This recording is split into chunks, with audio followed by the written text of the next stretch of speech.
वृद्धाश्रम की दीवारों पर वक्त की परछाइयां थी। हर कोना किसी अधूरी याद की तरह ठहरा हुआ लगता था। यहाँ रहने वाले बुजुर्ग अपने अपने अतीत में उलझे रहते, लेकिन उनमें से एक नाम सबसे अलग था। माधुरी वर्मा। माधुरी जी 80 साल की थी। हमेशा एक हल्का नीला चश्मा लगाए, हाथ में पुरानी फटी सी डायरी पकड़े रहती। शाम होते ही वो कॉमन हॉल में अपने व्हीलचेयर के साथ बैठ जाती और सब बुजुर्गों को कहानियां सुनाती। उनकी आवाज़ में न जाने कैसी जादूगरी थी कि सब एक टक उन्हें सुनते रहते। लेकिन इन कहानियों में एक बात बहुत अजीब थी। हर कहानी में एक ही नाम दोहराया जाता, विनय। कभी वो एक स्कूल मास्टर होता, कभी एक नौसेना अधिकारी, कभी सड़क पर घूमता कवि और कभी एक चोर। हर बार उसका किरदार अलग होता, लेकिन नाम वही रहता, विनय। एक दिन किसी ने पूछ ही लिया, माधुरी जी ये विनय कौन है? हर कहानी में क्यों आता है? वो बस मुस्कुरा दी। एक पुराना किरदार है जो कहीं छूट गया है। वृद्धाश्रम की मनोवैज्ञानिक डॉक्टर प्रियंका इस दोहराव को समझना चाहती थीं। उन्होंने कई बार माधुरी जी से बात करने की कोशिश की, लेकिन माधुरी जी बड़ी होशियार थी। हर सवाल को कहानी में बदल देती। एक दिन प्रियंका ने मजाक में पूछा, आपकी हर कहानी में विनय क्यों होता है? माधुरी ने जवाब दिया, शायद आदत हो गई है। कुछ नाम उम्र के साथ भी नहीं छूटते। प्रियंका को लगता था कि ये कोई अधूरी प्रेम कहानी रही होगी, पर जैसे जैसे समय बीतता गया उसे महसूस हुआ कि कुछ और भी है, कुछ ऐसा जो माधुरी जी छुपा रही थी।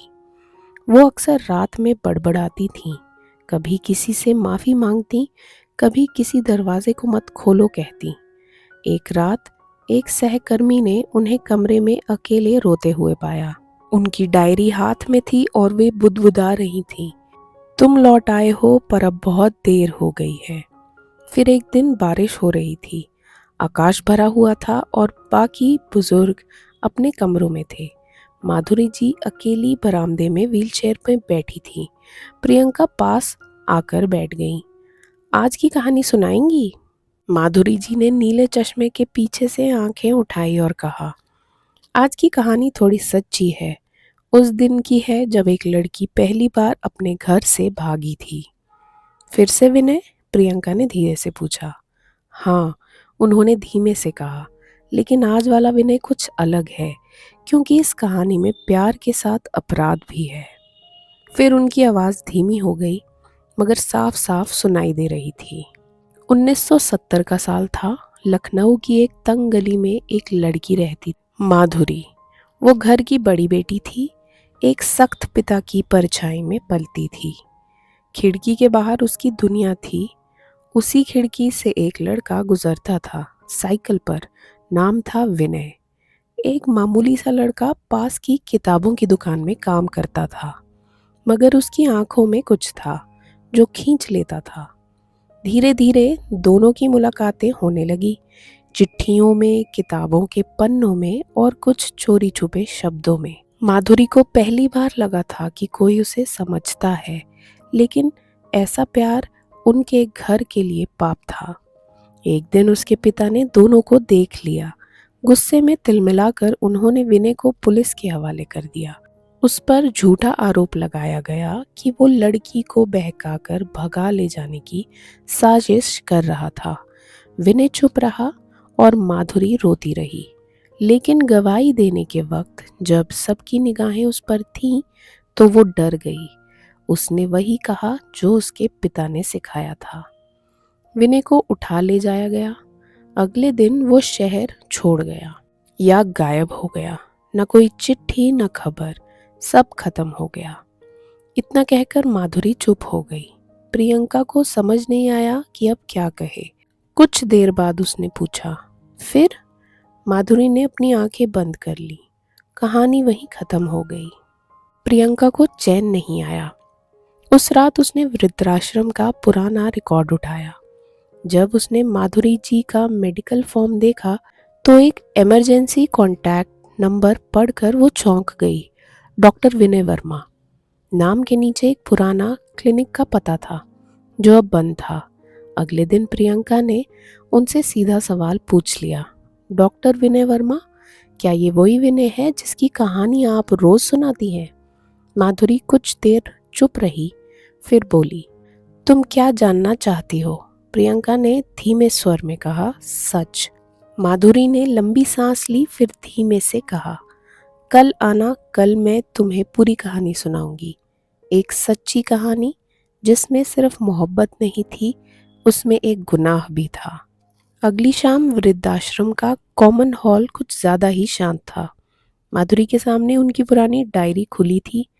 आज उनकी आवाज में कोई सजावट नहीं थी, कोई कहानी नहीं, केवल सच्चाई थी। मैंने विनय से सिर्फ मोहब्बत ही नहीं की थी, मैंने उसके लिए झूठ भी बोला था, और मेरी उसी झूठी गवाही ने उसका सब कुछ छीन लिया था।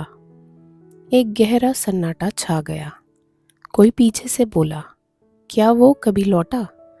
माधुरी ने जवाब नहीं दिया, बस एक वाक्य कहा, धीरे लेकिन साफ, जो दरवाजा मैंने बंद किया था, अब वही दरवाजा हर रात मेरी नींद के बाहर खुलता है। वो दरवाजा क्या था? क्या वाकई विनय लौट चुका था? क्या वो सारी कहानियां सिर्फ पछतावे की परछाइयां थी या कुछ और? सभी की नजरें अब उस एक बंद पन्ने पर थीं, जिसे माधुरी ने अब तक कभी नहीं खोला था। अगली सुबह हवाओं में कुछ अजीब सी खामोशी थी। वृद्धाश्रम की खिड़कियों से रोशनी झांक तो रही थी, मगर कमरे में बैठी माधुरी की आंखें अभी भी अंधेरे में खोई हुई थीं। उनकी डायरी सामने खुली पड़ी थी, उनकी उंगलियां कांप रही थी, जैसे हर शब्द अब वजन बन चुका हो। प्रियंका धीरे से उनके पास आई, कुर्सी खींचकर बैठ गई और कहा, मैं आ गई, अब आप बताएं क्या था वो गुनाह?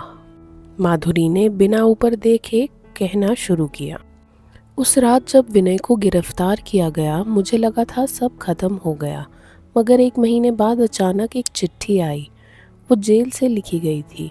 विनय ने लिखा था, तुम डर गई थी, समझ सकता हूँ।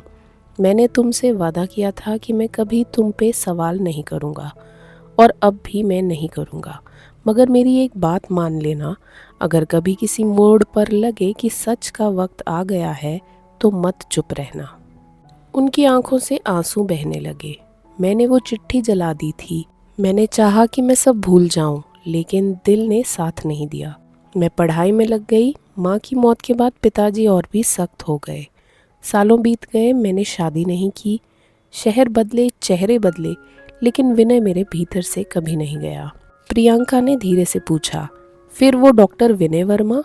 माधुरी ने पहली बार अपनी डायरी की ओर देखा। 20 साल बाद एक सेमिनार में मेरी मुलाकात एक डॉक्टर से हुई। नाम सुना तो दिल धड़का, चेहरा देखा तो पहचान नहीं पाई, मगर उसकी आंखें वो वही थी। उसने मुझे पहचान लिया था। उसने मुझसे कुछ नहीं पूछा, सिर्फ कहा, कैसी हो माधुरी? कुछ पल के लिए कमरे में सन्नाटा छा गया। हमने कई बार मिलना शुरू किया। इस बार कोई खिड़की नहीं थी, कोई चोरी नहीं, सब कुछ साफ था, मगर समय बहुत बदल चुका था। उसके बाल सफ़ेद हो चुके थे, मेरी भी आंखों में अब सिर्फ पछतावा था। उसने शादी नहीं की थी, मैंने भी नहीं, मगर अब हम सिर्फ 2 पुराने किरदार थे, अपनी अपनी कहानियों से टूटे हुए।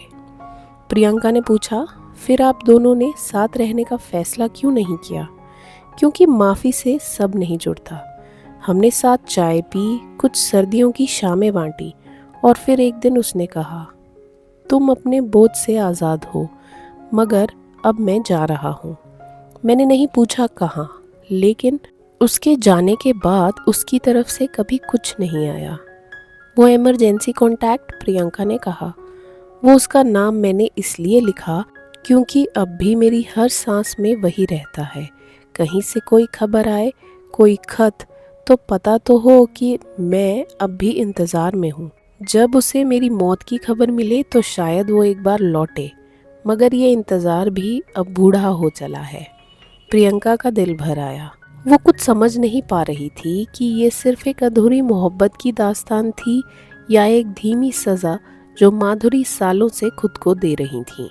उसी रात वृद्धाश्रम में हलचल मच गई। एक आदमी मुख्य गेट के पास खड़ा था, बरसों पुरानी एक किताब हाथ में और हाथ कांप रहे थे।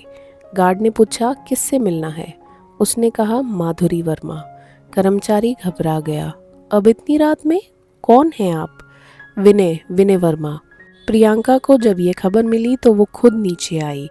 उन्होंने देखा, एक दुबला थका हुआ चेहरा, आंखों में उतनी ही नमी जितनी माधुरी की कहानियों में होती थी। प्रियंका उसे ऊपर ले गई। माधुरी की आंखें बंद थी, लेकिन जैसे ही वो कमरे में आया उन्होंने धीमे से आंखें खोली। आ गए तुम? बस इतना ही कहा। विनय कुछ नहीं बोला, चुपचाप पास बैठ गया और धीरे से डायरी उठा ली। तुम अब भी लिखती हो? माधुरी मुस्कुराई। अब नहीं, अब बस सुनाती हूँ। विनय ने धीमे से कहा, मैं अब भी वो चिट्ठी रखे हूँ जो तुमने नहीं जलाई थी। माधुरी की आंखों में एक चमक उभरी। पर मैंने तो तुमने जलाई नहीं थी, विनय ने कहा। तुमने सिर्फ उसे अलमारी के पीछे फेंक दिया था और जब तुम्हारे पिताजी का घर बिका, मुझे वो चिट्ठी किताबों के बीच में मिली। सन्नाटा अब भी कमरे में था, लेकिन अब डर या बोझ का नहीं, एक अजीब सी शांति का। उस रात पहली बार माधुरी ने कोई कहानी नहीं सुनाई। वो दोनों बस खिड़की के पास बैठे रहे, उस खिड़की के पास जहाँ से कभी एक साइकिल गुजरती थी। अगले दिन सुबह प्रियंका जब उनके कमरे में गई तो दोनों हाथों में हाथ डाले बैठे थे। दोनों की सांसें चल रही थी, लेकिन आंखें बंद थी। शायद किसी ऐसे सफ़र पर जहां अब कोई पछतावा नहीं था। डायरी खुली पड़ी थी। आखिरी पन्ने पर सिर्फ एक वाक्य लिखा था, कुछ नाम कभी नहीं छूटते और कुछ दरवाजे देर से ही सही पर खुलते ज़रूर हैं। आशा करती हूँ आपको ये कहानी पसंद आई होगी। अगर कहानी पसंद आई हो तो इस वीडियो को लाइक और शेयर ज़रूर करें। आपके सुझाव और अनुभव हमारे साथ कमेंट बॉक्स में शेयर करें और प्लीज़ हमारा प्रोत्साहन बढ़ाइए और हमारे चैनल को सब्सक्राइब कीजिए। धन्यवाद।